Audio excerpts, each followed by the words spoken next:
I gave that as a historical context. Yeah. Not the countries do not attain modernity or do not attain first world prosperity in one year, 5 years, or even in 10 years. And I gave that as an example that even here in Hong Kong, what was once the waterfront, which was at the Connaught Center, has now been moved to IFC and is now moved over here now to where the piers are.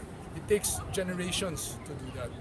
And so that is also what we're saying in the Philippines. Over the last 5 years, we've accomplished so much. We have attained investment grade status internationally. We have improved our competitiveness standing and our ease of doing business standing by 40, 50 points in international grading. Interest rates have come down from 18, 20, 25% to now at 6, 8, 10%. There are millions of jobs that are being created annually. And so that is what I mean by we have accomplished so much, and that's why we want to continue down this path, this straight and narrow, daang matuwid path, so that in fact we can continue the progress that our country is now experiencing. But there are still doubting Thomases that under Pinoy, under President Aquino, there haven't been much changes. And you're also saying that there must be some changes in the system itself. So, what we are candidate, saying is that if we address the most immediate problems in 2010, we're not saying that we have reached paradise. We're not saying that we have reached perfection. What we are saying is that we have addressed the most immediate problems and we have stabilized the situation and created a good foundation for the next phase or the next takeoff from where we were. Imagine a patient that you bring to the emergency room. Our country was in dire straits in 2010. Corruption was widespread. There was no hope. People were leaving the country. Jobs were not being created. In fact, were being lost. Factories were closing down and moving off to other countries. Well, what's the situation today? Situation today is much, much different. It's the opposite of that. So from emergency room, we went to outpatient, and now the patient is back to health. But it's still not in Olympic status. So we need to continue improving, training, building up strength so that we can run faster than where we are today. So, for example, over the last 5 years, more than 7 million people have crossed over from below poverty to above poverty. We're not saying that they're rich, but what we're saying is what was once before hand-to-mouth existence, subsistence existence, they now have some kaginhawahan or some relief in their everyday lives because they have jobs, they have incomes, and they have 4Ps, they have PhilHealth, they have government services, so that they're not anymore in subsistence situation. Now, we need to continue this so that in fact there can be greater prosperity in all of their lives. There are now 4.5 million families that receive conditional cash transfers from the government itself. And their kids are in school and their kids will now be graduating. In fact, 330,000 children graduated, 3,000 of whom, if I remember the number correctly, were valedictorians. All of these kids before never had the opportunity to finish school because there was no help from the government. Now, not only did they graduate from high school, but 3,000 of them attained valedictorian, salutatorian, or with honors status. So the best and the brightest before, which were not given or who were not given opportunities, are now being given opportunities, and that's a good thing for the country. That becomes the next foundation, the next layer or level of foundation for continued growth and development. But Sir, sorry po, we're saying na marami ng programs ang na-implement ang Aquino administration. It will continue po. Meron din po sabi na tulad mo sa PPP, hindi po na-implement kagad. Parang ang daming delays. Isa po sa criticism sa inyo is yung analysis paralysis lang. Ano po masasabi natin sa ating mga aplikante kung kayo ang mananalo? Dapat po natin makita o matingnan ang sitwasyon natin. Bagay doon sa sitwasyon na nadatnan natin. Bago tayo makapabilis ng pagpapagawa ng mga projects, ay kinailangan munang linisin ang sistema dahil puros korupsyon eh. Anong kabuluhan na maglalabas tayo ng pera, mag-award tayo ng project kung nanakawin din lang kasi hindi maayos ang malinis ang mga proseso. So, yan ang ginawa natin. No?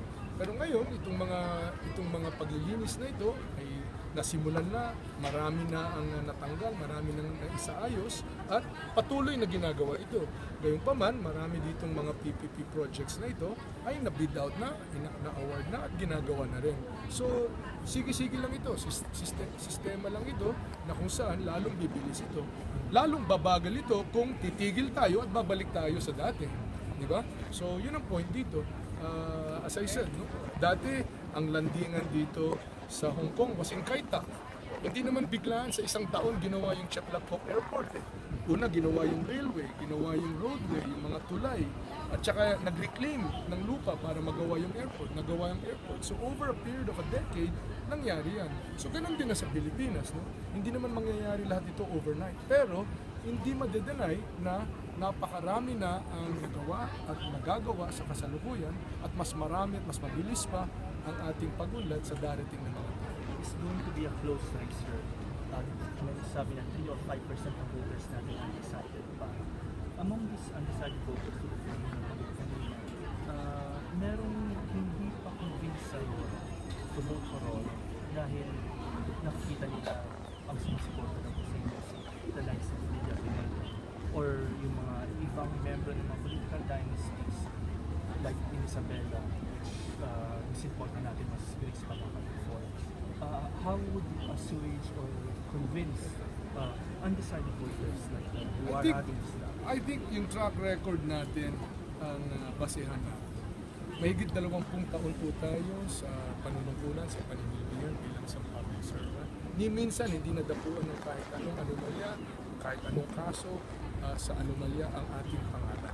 So, nagpapasalamat tayo sa suporta na ibinibigay sa atin. At hindi ibig sabihin ito na dahil sumuporta sila, sasang-ayon tayo sa katiwalian, sasang-ayon tayo sa kabuluktutan. Ang ating pinaninindigan ay yung malinis at matuwid na pamamahala. Yan ang dahilan kung bakit sumusulong tayo rito. Yan ang dahilan kung bakit ipinaglalaban natin ito. Dahil ayaw natin bumalik sa baluktot, madilim na nakaraan. Na kung saan, di ba, yung sa mga Senate hearings noon, yung moderate degree, ibig sabihin, sana bawasan lang ang pananakim, no, sa pera. Ngayon, tingnan ninyo yung mga headlines sa Pilipinas. Wala pong mga katiwalian na pinag-uusapan. Kung meron man, kasi kinasuhan, kasi itinanggal sa pwesto, kasi may nag-file ng kaso ang ombudsman. Ibig sabihin, umaandar yung ating sistema sa paglilinis ng sistema sa ating bansa. No? At yan ang pinakamagandang patunay na malakas ang daang matuwid. Tayo ay tumutotoo sa pagpapalinis ng pamamahala at yan ang ating itutuloy. Ano po yung report yung integridad niyo po ay talaga naman pong mapapatunayan niyo as individual. Pero po yung taong nasa paligid niyo, like for yung iba po nasa kabinete natin, ano po yung plano niyo dito sa mga taong ito? Ano po yung gagawin yung pagbabago at para po talagang malinis ito? Well, unang-una, hindi tayo kukonsinti ng kahit anong katiwalian, kahit anong pagnanakaw, kahit anong anomalya sa ating kabinete, sa ating team, sa lahat ng mga kasama natin na sakaling kung pala rin tayo, nabibigyan tayo ng pagkakataon na mamuno sa ating bansa. Walang lugar, zero, kapartido man, kahit sino pa sila, walang lugar para sa katiwalian o anomalya. Tayo ay nasa malinis. Yan lang ang lakas na tinatayuan natin. Yan ang ating sinasandigan, yung tiwala ng ating mga kababayan. Kaya hindi ko isusugal ito, hindi ko ilalagay sa alanganin o kapahamakan yung tiwala na ipinagkakaloob sa atin ng ating mga kababayan. Ang ating mga kababayan ay nagtiwala sa daang matuwid. Ang ating mga kababayan ay nagtiwala sa kay Mar Roxas. 20 taong mahigit ng ating panunungkulan, malinis, ni minsan hindi nabahiran ng kahit anong anomalya. Hindi ko ito isusugal dahil lamang sa kakilala, kapartido, kapadrino, kung sino ba. Makakaasa po kayo na ang inyong interes ang siyang mangingibabaw dahil para sa akin, kayo ang lakas na pinanghuhugutan ko para sa pundasyon ng ating isinusunod. Sir, first time niyo pong pumunta rito, yung 6 years po na administration, hindi po pumunta rito sa Hong Kong. Ano po yung feeling niyo? Kayo na binabanggit niyo, ano yun, pagtingin niyo doon sa mga ating OFWs. Ngayon po, pwede pong pakisabi ulit kung ano po yung feeling niyo first time niyo nakita ang mga OFW sa Hong Kong. Matagal kong kilala yung sitwasyon ng ating mga OFWs dito dahil naging OFW din ako, kumbaga. No? Ako ay nagtrabaho sa ibang kumpanya, sa abroad, ayos sa pamilya, at paminsan-minsan ay nakaka-uwi. So alam ko yung kalungkutan, alam ko yung feeling ng pagkawalay mula sa pamilya, alam ko yung frustration na nasa sa ibang bansa ka dahil baluktot at masama ang sitwasyon sa bansa natin. Kaya inihambing ko yung magandang nangyayari sa Hong Kong ngayon doon sa magandang nangyayari sa Pilipinas ngayon. Na darating ang araw, nung tinanong ko nga yung ating mga kababayan, tinanong ko sila, ano ba yung pinaka-wish ninyo? Katanong-tanong, sabi nila, wish namin makauwi kami. Sabi ko, dumadating na ang panahon na maganda ang inyong madadatnan, hindi tulad ng inyong nakita nung kayo'y umalis. Dahil nagiging mas progresibo ang ating bansa. Kung dati-rati ang tawag sa atin, sick man of Asia, para tayong lumpo, para tayo, time out.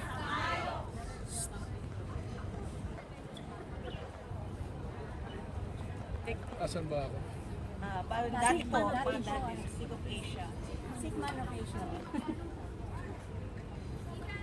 Kung dati-rati ang tawag sa atin, sick man of Asia, para tayong lumpo, hindi nakakasabay sa mga newly industrialized countries tulad ng Thailand, Indonesia, Malaysia, Hong Kong, Singapore, etc. Ngayon ang tawag sa atin ay Asia's Bright Star. Mga international mismo nagsasabi niya, tayo ang nagiging halimbawa ng maayos na pamamahala. Kaya maganda ang nasimulan natin, maganda ang mga pagbabago na natatamasa na natin ngayon. Ito'y nagbubunga na. Kaya para sa atin, hinihingi ko po ang tulong ng mga kababayan natin. Ipagpatuloy natin ito. Huwag natin isugal ito na ilagay pa sa alanganin yung kaginawahan na nasimulan na natin. So how would you be different from President Pinoy? Kaya na po tayo. So you're talking about President Aquino is an honest man. Why would I want to be different from being an honest man? I want to be like him, an honest man. Hindi nagnanakaw sa gobyerno, malinis, maayos. President Aquino, may pagmamahal sa ating bansa. Bakit ko gusto na ibahin yan? May pagmamahal ako sa bansa. Why is it? Ang tanong ko lang, ibabalik ko lang sa inyo. Ano siguro ang gusto ninyong ibahin ko? Ano siguro ang, baka kayo may nakikita kayong pagkukulang sa kay Pangulong Pino. Di ba? Ako, President, how will you be different and similar to him? I love, And also the policy malinis ang pamamahala, maayos ang pamamahala, results-oriented, at nakita naman natin, people may or may not agree with President Pinoy's decisions on any matter. Pero it is undeniable what was once the sick man of Asia, now, even in Hong Kong, in Singapore, World Bank, IMF, lahat nagsasabi, Asia's bright star ang Pilipinas. We are now investment grade. Ibig sabihin, pumapasok ang pera doon, nabibigyan tayo ng magandang pagtingin mula sa buong mundo. No? Kung dati-rati, sa kasamaan ng pagtingin nila sa Pilipinas, kung umuutang ang Pilipinas, umuutang tayo ng 15%. Ngayon, umuutang tayo sa 1 o 2% lang. Maganda ang pagtingin sa atin. So itutuloy natin yan para magpatuloy din ang kaunlaran sa ating bansa. Maraming salamat. Magandang hapon.